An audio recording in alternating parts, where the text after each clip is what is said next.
થાળીમાં પછી જે કઈ વસ્તુઓ છે એ ક્રમશઃ એક એક વસ્તુ પીરસે. થોડા વખત પહેલા અમે મહારાષ્ટ્રમાં એક ગામડામાં ગયા હતા. કોલ્હાપુર નામની જગ્યા છે. તો ત્યાં ગયા તો ત્યાં જે ભક્તજનો હતા એમને જે અમે જમવા માટે બધા બેસવાના ને, તો એ બેસવાની જગ્યાએ આવી સરસ રંગોળી બનાવી હતી, એકદમ સુંદર રંગોળી. અને પછી ત્યાં બધી વ્યવસ્થિત પાટલા મૂકી દીધેલા, થાળીની આગળ પછી સુંદર રંગોળી કરી.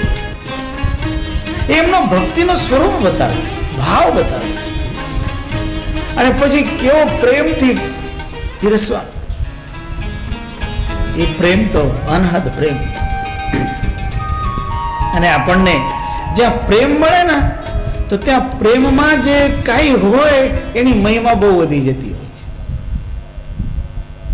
અને સાધુ ભૂખા ભાવ કા, સંત તો ભાવના કારણે તે જતા હોય, પ્રેમના કારણે જતા હોય. અને જ્યાં જ્યાં એને પ્રેમ મળે ત્યાં જ એને વારંવાર જવાનું મન થાય છે. અને એવું હોવું પણ જોઈએ. જ્યાં પ્રેમ હોય ત્યાં જ જવાનું. એટલે સંતોને ત્યાં આપણે ત્યાં બોલાવ્યા હોય, સદગુરુને ગુરુજનોને બોલાવ્યા હોય, તો એમનો પહેલા આદર સત્કાર કરીને એમને જમાડવાનું. કારણ એવું છે કે સંતોને જ્યારે આદર આપીએ, ગુરુજનોને આપણે આદર આપીએ, તો એમનો જે દર્શન આપણને મળે એનાથી આપણા અનેક જન્મના પાપ નષ્ટ થતા. દર્શનાદેવ સાધૂનામ નશ્યંતિ સ્વાર્જિતા અઘા તસ્માત કાય મનો વાગ્ભિ કાર્યમ તદ્દર્શનમ સદા. સંત ગુરુનું દર્શન કરીએ તો એ સંત ગુરુના દર્શનથી આપણા અનેક પાપ નષ્ટ થાય છે. એટલે સમય કાઢીને સંત ગુરુના દર્શન માટે જવા. એમ તો ગુરુજનોના પાસે આપણે 2 મિનિટ 5 મિનિટ બેસીએ તો આપણું કલ્યાણ જ થાય. જેટલું બેસીએ એટલું. કારણ એમનું જે દર્શન મળે પછી એમના મુખથી કંઈક વાણી સાંભળવા મળે,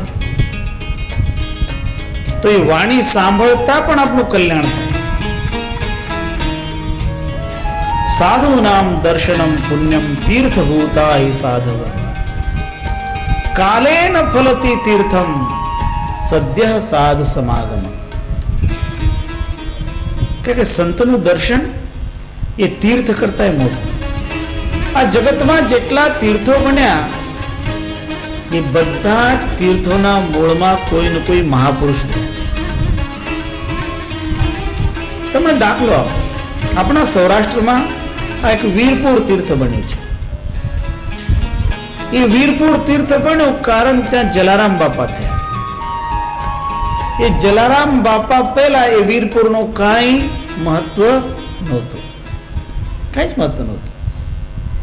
જલારામ બાપા એક ભક્ત થયા, એક સંત થયા, અને પરિણામ સ્વરૂપ આજે આખા વિશ્વમાં એની કીર્તિ થઈ. એ તીર્થ બન્યું કારણ સંત એ તીર્થંકર છે, એ તીર્થ બનાવે છે. એ તીર્થ બનાવે કેવી રીતે? કોઈ તો ત્યાં જન્મ લે એના કારણે તીર્થ થાય, કોઈ ત્યાં સાધના કરે, તપ કરે એના કારણે તીર્થ થાય, કોઈ ત્યાં સમાધિ લે તો એ સમાધિના કારણે તીર્થ થાય. જન્મ કર્મ ચ મે દિવ્યમ, એનો બધો દિવ્ય બની જતો હોય. અને એટલે એ જે સંત છે એ સંત તીર્થંકર કહેવાય. એટલે જ એમનું દર્શન પુણ્યનું કારણ. સાધુ નામ દર્શનમ પુણ્યમ તીર્થભૂતા હિ સાધુ. પછી કહે કાલેન ફલતી તીર્થમ. તીર્થ સ્નાનનું ફળ તો સમયાંતરે મળે, પણ સંતનો સમાગમ કરો કહે તો સદ્ય સાધુ સમાગમ. સંત સાથે, સંત ગુરુ સાથે જે દર્શન થાય તો એના કારણે તો તત્કાલ આપણા મનને શાંતિ મળે, એની કૃપા પ્રાપ્ત થાય. એટલે આપણે સંતનું દર્શન કરવાનું, સદગુરુનું દર્શન કરવાનું. અને કાય મનો વાક અર્થાત મન, વચન અને કર્મથી પવિત્રતા સાથે એ સંત ગુરુનું દર્શન કરવામાં આવે તો એ દર્શન ભક્તિનું સ્વરૂપ બની જાય છે. તતો હિમાર્જનમ કૃત્વા લિપ્ત્વા વા સૌધકાદિકમ સ્થાનસ્ય સુજન સ્વસ્ય ભૂમિમ પ્રક્ષાલયેત પુનઃ. જે આરતીનું સ્થાન તૈયાર કરવાનું છે, જ્યાં આરતી કરવાની છે, વિધિ કરવાની છે, કે એ જગ્યા જ્યાં વિધિ કરવાની હોય એને વ્યવસ્થિત પાણીથી ધોઈ નાખો, સાફ કરો. સૌથી પહેલા સાવરણો લઈને સાફ કરો, બધી ધૂળ નીકળી જવી જોઈએ. પછી પાણીથી ધોઈ નાખો અને પછી એના ઉપર સૌધકાદિકમનો લેપ કરો, એટલે ધોળી માટી હોય એનાથી એના ઉપર લેપ કરો, ખડી માટીનું લેપન થાય. આપણે જ્યારે આરતી કરીએ ત્યારે આ બધી વિધિ કરતા હોય. પહેલા સાવરણાથી સાફ કરે, પાણીથી ધોએ, જ્યાં ધોઈ ન શકાતો હોય ત્યાં પાણી છાંટે અને જમીન જ્યાં બેસી જાય, પછી એમાં ખડી માટીનું લેપન એ સ્થાનનું પૂજન છે. જે જગ્યા ઉપર આપણે વિધિ કરવાની છે એ જગ્યાની પણ પવિત્રતા જાળવવાની, એ જગ્યાનું પણ પૂજન થવું જોઈએ. ભૂમિનો આદર, ભૂમિનું પૂજન. સ્થાનસ્ય સુજન સ્વસ્ય ભૂમિમ પ્રક્ષાલયેત પુનઃ. જે ભૂમિ ઉપર આપણને કોઈ પણ વિધિ કરવી હોય ને એનું પૂજન કરવું જોઈએ. એટલે આપણે ત્યાં કોઈ મકાન આપણે બનાવીએ ને તો સૌથી પહેલા શું કરીએ? ભૂમિ પૂજન. કારણ આપણી એવી ભાવના હોય કે અહીં જે આપણે ભવન ઊભું થશે એ ભવન વિઘ્ન રહિત નિર્માણ થાય. કોઈ વિઘ્ન આવે તો એ વિઘ્ન નડતર રૂપ ન બને. એના માટે ભૂમિ પણ આપણને આ સત્કાર્યમાં સહાયતા કરે. એટલે ભૂમિનું પૂજન. ભૂમિની મહિમા બહુ હોય છે, સ્થાનની મહિમા પણ બહુ હોય છે. તમે કોઈ સ્થાન ઉપર જાઓ તો તમને સ્વભાવ ત્યાં શાંતિ પ્રાપ્ત થાય. સ્થાનની મહિમા એવી. કોઈ સ્થાને તમે જાઓ તો તમને બિલકુલ લાગે છે ક્યારે આપણે અહીંથી ભાગી જઈએ એવું લાગે. કારણ જ્યાંનું વાઇબ્રેશન એકદમ પવિત્ર હોય તો ત્યાં આપણે જઈએ તો ત્યાં આપણે બેસવાનું મન થાય. એ ભૂમિની મહિમા. અને કોઈ જગ્યાથી આપણને ભાગવાનું મન થાય તો એ પણ એ ભૂમિમાં કોઈ દૂષિત વાઇબ્રેશન હોઈ શકે. એટલે ભૂમિની પવિત્રતા એ પહેલા જોઈએ. સાધના માટે પણ માનવીએ જ્યારે કોઈ જગ્યા ઉપર સ્થિર થવું હોય, બેસવું હોય તો એ જગ્યાની પહેલા પૂજન કરવું અને એ જગ્યાનું શોધન કરીને ત્યાં બેસવું. ઘણી વખત સંતો મહાત્માઓ જે સામાન્ય લોકો જેને દૂષિત ભૂમિ ગણતા હોય ત્યાં જઈને એ ભૂમિનું શોધન કરી દેતા હોય અને એ ભૂમિ પવિત્ર બની જતી હોય. પહેલા લોકોને જે દૂષિત લાગતી હોય. તમને એક દાખલો આપો. કાશીમાં આપણું એક મંદિર છે જેનું નામ છે કબીર કીર્તિ મંદિર. સદગુરુ શાંતિદાસજી મહારાજ સાહેબે એ મકાન લીધેલું. ત્યાંના બધા લોકો એને ભૂતનો બંગલો કહેતા. કોઈ ત્યાં રહેવા જવા માંગતું નથી. બધા કીધું મોટું મકાન છે, સરસ. એક ડોક્ટરે બનાવેલું, ડોક્ટર ગંગાસિંહ, એને એ મકાન બનાવ્યું. અને એમાં એના કંઈક એવા પ્રસંગો બની ગયા, એનો દીકરો ગુજરી ગયો ને એવા બધા પ્રસંગો થયા. એટલે એને થયું કે આ જગ્યા આપણને શોભે નહીં, એટલે જગ્યાનો એને નિકાલ કરવાનો. અને સદગુરુ શાંતિદાસજી મહારાજ સાહેબ ત્યારે જગ્યા શોધવા માટે ત્યાં ગયા અને એમને એ જગ્યા લીધી. એ જગ્યા લીધી એટલે પછી ત્યાં બધા સંતો રહેવાની શરૂઆત થઈ. આજે એ જગ્યા સ્થાનની શોભા થઈ ગઈ. તો સંતો જ્યાં પછી વિરાજે તો એ જગ્યાનો દોષ બધો દૂર થઈ જાય. આપણે જામનગરમાં આપણું જે મૂળ સ્થાન છે, જે મોટા ફળિયામાં દરબારગઢ પાસે જે આપણું મૂળ આશ્રમ છે, એ મૂળ આશ્રમમાં જ્યારે ખેમદાસજી સાહેબ પધારેલા ત્યારે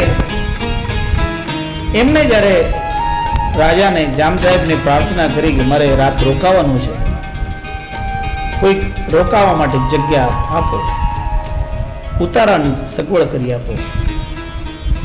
ત્યારે જામ સાહેબે કે આ સંત કેવા છે એની પરીક્ષા થઈ જાય એ હેતુથી એ મેળીમાં એમનો ઉતારો આપ્યો, જે મેળીને ભૂતની મેળી કહેતા. એ મેળીમાં એમનો ઉતારો, કારણ એમના પહેલા જેને જેને ઉતારો આપ્યો હતો એ તો કાં તો ત્યાં મરી ગયા હોય, કાં તો ભાગી ગયા હોય, ક્યાં એવી સ્થિતિમાં કાયમ થતો, અને ત્યાં ઉતારો એમને આપ્યો. રાત્રે સંત ત્યાં ભજન કરતા રહ્યા. રાજાએ બીજા દિવસે એમના એક સૈનિકને મોકલ્યા કે જાઓ ये साधु का क्या हो गया देखो. એના મનમાં તો એમ કે તો ભાગી ગયા છે, હોય નહીં, કાં તો પછી કંઈક અઘટિત થઈ ગયો છે. અને એ સૈનિક ત્યાં ગયા અને ત્યાં જઈને જુએ છે કે ખેમદાસજી સાહેબ તો ધ્યાનસ્થ બેઠા છે. અને ત્યારે એને જઈને રાજાને સૂચના આપી, જામ સાહેબને સૂચના આપી કે મહાત્મા તો ધ્યાનમાં બેઠા છે ત્યાં. ત્યારે રાજા પછી આવ્યા. જામ સાહેબે આવીને એ જગ્યા છે એમને આપી દીધી. આ જગ્યા આપણા માટે અર્પણ, અને આપણો પહેલો આશ્રમ ત્યાં સ્થાપિત થયો. જામનગરમાં જે આશ્રમની સ્થાપના થઈ એ મોટા ફળિયામાં એ આશ્રમ સ્થાપિત થયો. અને આ આશ્રમ તો પાછળથી સ્થાપિત થયો. તો સંત મહાપુરુષ જગ્યા ઉપર પધારે તો એ જગ્યાનો ભાગ્ય ખુલી જાય છે. એટલે સ્થાનનું પૂજન કરાવતા હોય, અને સ્થાનનું પૂજન કરીને એની પવિત્રતા પછી પવિત્ર કર્યા પછી આ આરતીનું મંડાન થાય, આરતીની વ્યવસ્થા થાય. ततो हिमार्जनं कृत्वा लिप्त्वा वा सौधकादिकं स्थानस्य सुजनः स्वस्य भूमिं प्रक्षालयेत् पुनः. ભૂમિનો એવી રીતે પૂજન કર્યું. નિશાયા આગમે પ્રાપ્તે વિતાનમ શુક્લ વસ્ત્રજમ.